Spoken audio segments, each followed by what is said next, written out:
Chapter 1. The Frozen Prairie Begins. Written by historical novel author Leroy Russell McNaughton. The wind never stopped in Iowa in the winter of 1857. It came across the prairie like something alive, something searching. It slipped between the cracks of cabins, pressed against wooden walls, and hissed through the tall frozen grasses like a warning no one could quite understand. Spirit Lake lay locked beneath ice so thick it looked like stone. The surface stretched out white and endless, reflecting a sky that had forgotten how to be warm. On the eastern edge of the settlement, Jacob Miller tightened the rope on the supply sled and looked toward his cabin. Smoke rose from the chimney in a thin, trembling line. That meant Sarah was awake. That meant Thomas was alive. That meant, for now, everything was still holding together. Jacob exhaled slowly. The air froze almost instantly. He had come west thinking land would mean freedom. That a man could carve a life out here if he was willing to work hard enough, pray hard enough, and survive long enough. But survival had turned out to be more complicated than that. Behind him, the prairie rolled endlessly, flat, silent, and unblinking. It did not care who came. It did not care who stayed. It only endured. Inside the cabin, Sarah Miller stirred a pot of thin stew over a small iron stove. There wasn't much left. Cornmeal, a bit of dried venison, whatever they could stretch. Thomas sat on a wooden stool, kicking his legs and watching the fire. "Ma," he said, "why does the wind sound angry?" Sarah paused. She didn't answer right away. Because sometimes children ask questions that adults no longer have clean answers for. "It's not angry," she said finally. "It's just winter talking." Thomas frowned at that. "I don't like winter," he said. Sarah forced a soft smile. "Neither do I, sweetheart." Outside, something creaked. Jacob stepped in, stamping snow from his boots. "The sled's ready," he said. "If the weather holds, I'll head toward the trading post before noon." Sarah looked up at him. "That far in this cold?" Jacob nodded. "We're low on flour. We're lower on fuel. I don't like how quiet the animals have gotten." Sarah didn't like that either. Silence in winter wasn't peace. It was warning. Miles away, across the frozen expanse, another camp lay hidden among the trees. Not a settlement. Not a town. Just a moving world of people trying to survive the same winter in a different way. Inkpaduta stood at the edge of the firelight, watching the darkness beyond. Snow clung to his coat. His expression was unreadable. Around him, the band moved quietly, men repairing gear, women tending children, the old ones wrapped in blankets too thin for the season. A child coughed. Someone tried to hush them. But Inkpaduta raised his hand. "Let them cough," he said. His voice was low, steady. "The land does not care if we are silent." The fire cracked. No one spoke for a moment. Then an older man stepped closer. "The settlers to the east," he said carefully. "They have food, supplies, cattle." Inkpaduta did not look at him. "We have heard that before." "They have it," the man insisted. "We are starving." Inkpaduta finally turned. His eyes were not wild. They were tired. "That is what hunger says to every man," he replied. "That someone else is always the answer." The wind pushed through the trees like breath. Somewhere in the distance, a wolf called out. Or maybe it was only the wind again. It was hard to tell anymore. Back at Spirit Lake, the settlement was waking slowly. Smoke rose from chimneys in uneven columns. Men checked traps. Women carried water. Children bundled in coats too big for them. The world was small here. Small, and fragile. Jacob passed the edge of the settlement where the snow had drifted high against split-rail fences. He adjusted his coat and checked his rifle without thinking. He didn't like doing that in front of Sarah. But he did it anyway. Not because he expected trouble, but because not expecting trouble had become its own kind of risk. He reached the Miller cabin again and paused. Sarah stood in the doorway now. Thomas beside her. The boy waved. Jacob forced a smile and waved back. "Be back before dark," he said. Sarah nodded, but her eyes lingered on him longer than usual. Jacob. He stopped. She hesitated. I had a dream last night. He waited. She swallowed. The lake was frozen, she said. But I heard voices under the ice. Jacob didn't laugh. He didn't dismiss it. He only nodded slowly.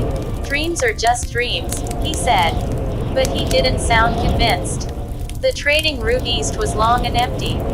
Jacob rode alone, his sled creaking behind him. The sky above was a dull gray, like iron stretched thin. He passed trees bent by wind, their branches frozen mid-motion, like they had been caught trying to escape the storm and failed. Halfway to the post, he stopped. Not because of anything he saw. Because of what he didn't see. No birds. No tracks. No movement at all. Just white land stretching forever. He tightened his grip on the reins. Too quiet, he muttered. The words vanished instantly in the wind. That night, back at the settlement, lanterns burned low. People gathered inside homes earlier than usual. Doors were barred. Rifles leaned near beds. Not out of panic. Out of habit. Jacob sat by the fire with Sarah and Thomas. The flames flickered across the walls. For a while, no one spoke. Then Thomas asked, "Pa, are there people in the snow?" Jacob looked down at him. "What do you mean? Like, watching us?" Sarah's hand tightened slightly. Jacob leaned forward. "No," he said gently. "There's just wind and animals out there." Thomas seemed to accept that. For now. Sarah didn't. Her eyes stayed on Jacob.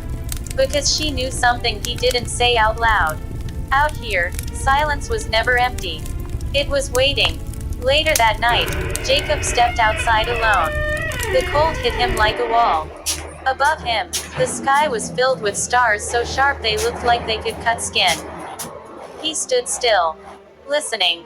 Nothing moved. No sound. No wind. Even the prairie seemed to be holding its breath.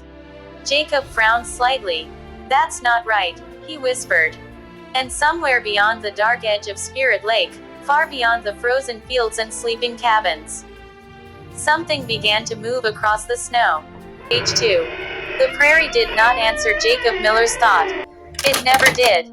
But the feeling stayed with him anyway, that sense that something had shifted in the world without making any sound at all. He turned away from the window and checked the latch on the cabin door again. Locked. Secure. Still, it didn't feel like enough. Behind him, the fire cracked softly, collapsing into itself as the wood burned down to glowing fragments. Sarah stirred in her sleep. Thomas rolled slightly under his blanket, whispering something Jacob couldn't hear. Jacob moved closer and knelt beside the boy. Thomas's face was pale in the firelight. Too still. Too quiet for a child who normally never stopped moving. Jacob brushed a hand lightly over his son's forehead. Warm. Alive. He exhaled slowly. Just winter nerves, he whispered to himself. But even as he said it, he knew that wasn't what bothered him. It wasn't the cold. It wasn't the wind. It was the feeling that something, somewhere beyond the walls, was paying attention. Watching without hurry. Waiting without urgency. Jacob stood again and walked to the table where his rifle rested against the wood. He didn't pick it up. Not yet. He just looked at it. As if deciding whether the world had already changed enough to justify it. Outside, the wind pressed harder against the cabin again. The wood groaned faintly. Sarah turned in her sleep once more and murmured Jacob's name like she was trying to call him back from somewhere far away. He didn't answer. He couldn't. Because in that moment, the silence outside finally changed. Not loud. Not sudden. But undeniable. Something had moved near the edge of the settlement. And this time, it didn't feel like imagination. Open book The Frozen Frontier. Chapter 1. Page 3. Jacob Miller did not sleep again that night. Not really. He sat in the dim light of the dying fire, listening to the cabin breathe around him. Wood shifted in the cold. Ice formed along the edges of the window frame. Every small sound felt amplified. like the world had grown closer just to be heard more clearly. Sarah woke once before dawn. She saw him sitting there and didn't speak at first. Just studied him. "You didn't sleep," she said finally. Jacob shook his head. "No." Sarah pulled her blanket tighter around her shoulders and sat up. "It's the same feeling again, isn't it?" Jacob didn't answer right away, because admitting it made it real. "Yes," he said quietly. "But stronger tonight." Sarah looked down at her hands. "Maybe it's just the winter," she said, though she didn't sound convinced. Jacob stood and walked to the door again. He opened it slowly. Cold air rushed in immediately, sharp enough to sting his face. He stepped out onto the packed snow. The settlement was still. Too still. Smoke rose faintly from chimneys, but there were no early morning movements yet. No footsteps, no voices, no animals. Even the dogs had stopped barking sometime during the night. Jacob scanned toward the tree line. Nothing. Just darkness pressed against snow. But he knew better now than to trust. Nothing. He closed the door behind him and stood outside a moment longer. The wind shifted slightly. Not strong. Just enough to carry something faint. A sound he couldn't quite place. Not human. Not animal. Just presence. Jacob tightened his coat and went back inside. Sarah was watching him. "What did you see?" she asked. Jacob paused before answering. "I don't know yet," he said. And that was the most honest answer he had. Behind them, Thomas slept on. Unaware. Untouched by the growing tension that seemed to be gathering just beyond the edge of the settlement. But Jacob knew one thing for certain now. Whatever was coming, it wasn't far away anymore.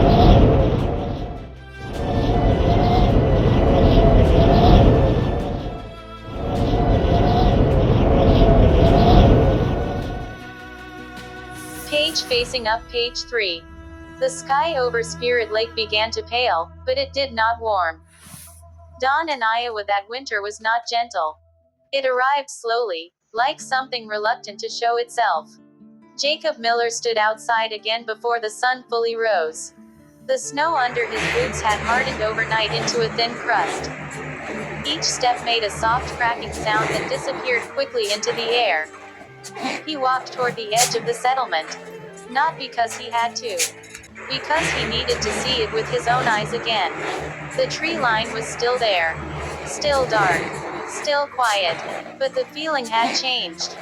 Yesterday it had felt like something watching. Today it felt like something waiting. Jacob crouched slightly, scanning the snow for tracks. Nothing clear. A few animal prints maybe, but even those looked uncertain, as if the land itself had blurred them on purpose. He straightened slowly. A voice behind him broke the silence. "You're up early." It was Harlan, the neighbor. Jacob turned. Harlan pulled his coat tighter and walked closer. "Couldn't sleep," Jacob admitted. Harlan nodded like that made perfect sense. "Nobody sleeps right in winters like this," Harlan said. "Too quiet." Jacob looked back toward the trees. "Too quiet," he repeated. Harlan followed his gaze. "You seeing something out there?" Jacob hesitated. That hesitation mattered. Because men on the frontier learned quickly what could be said out loud, and what should not be. "No," Jacob finally said. Harlan grunted. "Good answer." But neither of them moved away. They both kept looking at the same line of trees, as if expecting it to blink first. Behind them, the settlement slowly began to wake. A door opened. A bucket was set down. A distant voice called a child. Normal sounds. Familiar sounds. But none of them reached the edge of the trees. That boundary remained unchanged. Unanswered. Unbroken. Jacob finally turned away. But he did not stop feeling it. Something had already begun. And whatever it was not going to stay in the woods for long. End of page 3. Morning spread slowly across Spirit Lake, but it brought no real warmth. Instead, it revealed more of what had been hidden in the dark. Fences leaned at odd angles where snow had piled too high against them. Animal pens looked emptier than they should have. Even the smoke from chimneys seemed thinner, as if the fires inside were being rationed by necessity rather than comfort. Jacob Miller walked back toward his cabin, his boots heavy with packed snow. Harlan followed a few steps behind. "You ever notice," Harlan said, breaking the silence, "how winter makes everything look different?" Jacob didn't answer immediately. He kept walking. Finally he said, "It doesn't change things. It just shows you what was already there." Harlan frowned at that. "Sounds like something a preacher would say." Jacob gave a slight shake of his head. "Preachers don't live out here long enough to talk about winter like that." That earned a short, dry laugh from Harlan. They reached the Miller cabin together. The door opened before Jacob touched it. Sarah stood there, wrapped in a thick shawl. Her eyes moved between them. "You were gone a long time," she said. "Not long," Jacob replied. "It felt long," she said quietly. That ended the conversation for a moment. Inside the cabin, Thomas was awake now, sitting by the fire. He looked toward Jacob immediately. "Pa," he said, "did you see it again?" Jacob paused. Harlan glanced between them. "See what?" Harlan asked. Jacob didn't answer him. Instead, he stepped inside and closed the door. The latch clicked softly into place. The sound felt louder than it should have. Jacob knelt beside Thomas. "What did you think you saw?"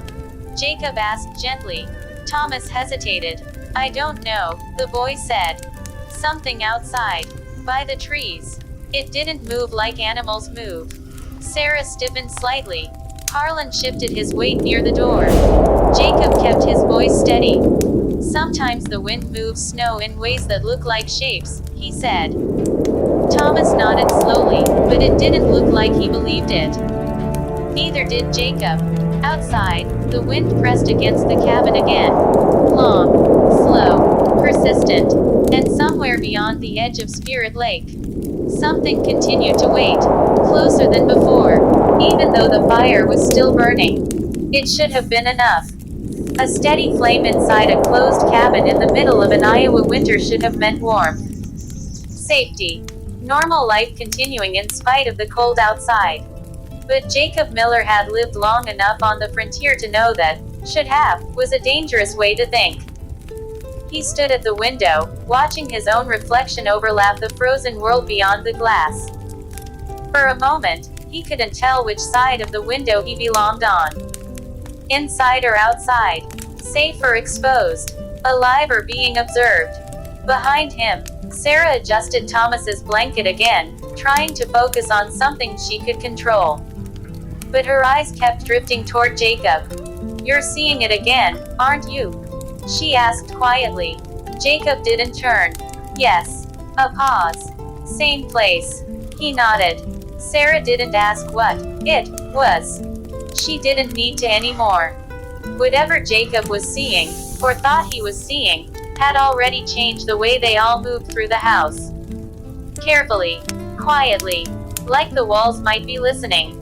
Jacob finally spoke. "There's a line in the snow," he said. Sarah's hands stopped moving. "What kind of line?" "I don't know yet," he admitted. "But it doesn't look like animals." Thomas shifted slightly on the bed. "Is it the wind again?" the boy asked. Jacob turned now, softening his voice. "No," he said. "This one stayed." That answer made the room feel smaller. Not physically, but in a way that had nothing to do with space. Sarah stood slowly.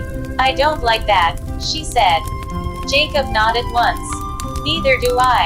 Outside, the wind pressed against the cabin again, but differently now. Less random. More directed. Like it was testing the structure. Finding weak points. Jacob stepped back toward the door. "I'm going to take another look," he said. Sarah didn't argue. She only said, "Don't stay out long." Jacob gave a short nod. Then opened the door. Cold air poured in like a wave. And the moment he stepped outside, he realized something had changed while he was inside. The silence was no longer complete. There was something in it now. Something just beyond hearing, following, End of page 5. The trees at the edge of the settlement stood darker than they should have in the morning light. Jacob Miller noticed that first. Not because they were unusual in shape or size, but because they seemed to absorb the daylight instead of reflecting it. He stood at the boundary where the cleared snow of the settlement ended and the untouched prairie began. Behind him, Spirit Lake was slowly waking. A woman called for her child in the distance. A door creaked open somewhere. A dog barked once, then stopped. Normal sounds. Familiar sounds. But they felt far away now, as if the world behind him had begun to drift backward while he stood still. Jacob focused again on the marks in the snow. The double track. Side by side. Uneven. Not like walking. Not like running either. Something in between. Something uncertain. He crouched again and studied the depth. Too deep for an animal that size would suggest. Too uneven for a wagon or sled. His mind searched for explanations it could accept. None came cleanly. Behind him, a voice broke the silence. "You're out early again, Harlan." Jacob didn't turn right away. "I couldn't sleep," Jacob said. Harlan walked up beside him and followed his gaze. "What are you looking at?" Jacob hesitated. That pause mattered more than words. "Tracks," he said finally. Harlan squinted. "Animals." Jacob shook his head once. "No." That answer made Harlan stop smiling. He stepped closer to the edge of the marks. "Well, what then?" Jacob didn't respond immediately. Because saying it out loud made it more real than he was ready for. "I don't know," Jacob admitted. The wind moved through the trees then. Slow. Measured. Almost careful. Harlan looked uneasy now. "You think someone's out there?" Jacob kept his eyes on the tree line. "I think something's been here already." Neither of them spoke for a moment. The prairie stretched endlessly beyond the settlement. Cold. Flat. Watching. Then Harlan finally muttered, "Winter messes with a man's head." Jacob nodded slightly. Maybe. But his eyes didn't move from the trees. Because deep down, he already knew. This wasn't just winter. And it wasn't just imagination. Something had crossed into their world. And it had left proof behind. The silence between Jacob and Harlan stretched longer than it should have. Not uncomfortable in the usual way. But heavy, like something unseen had stepped into the space between their words. Harlan shifted his weight and finally broke eye contact with the tree line. "I'm going to say it," he muttered. Jacob didn't respond. Harlan continued anyway. "This kind of talk spreads fast out here.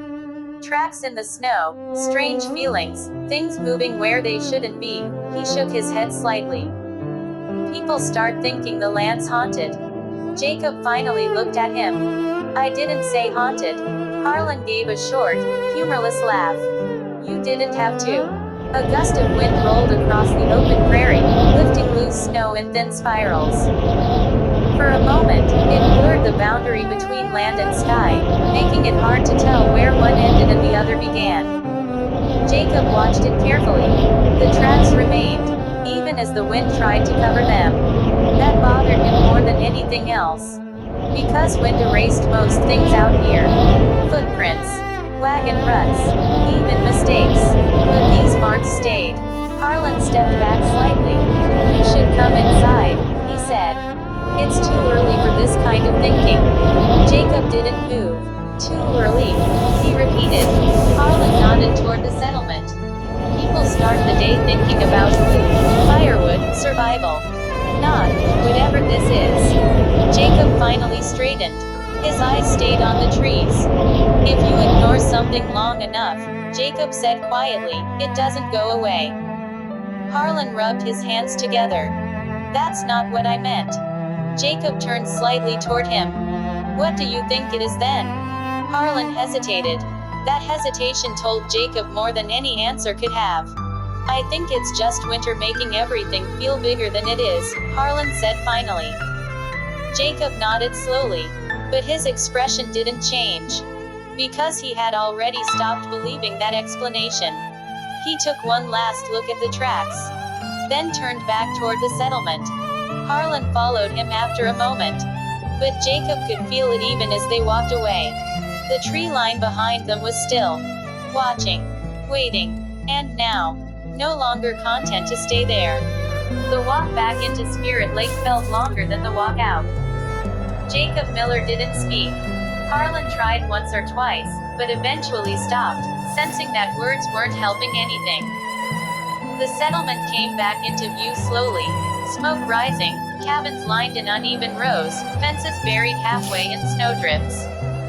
It should have felt normal.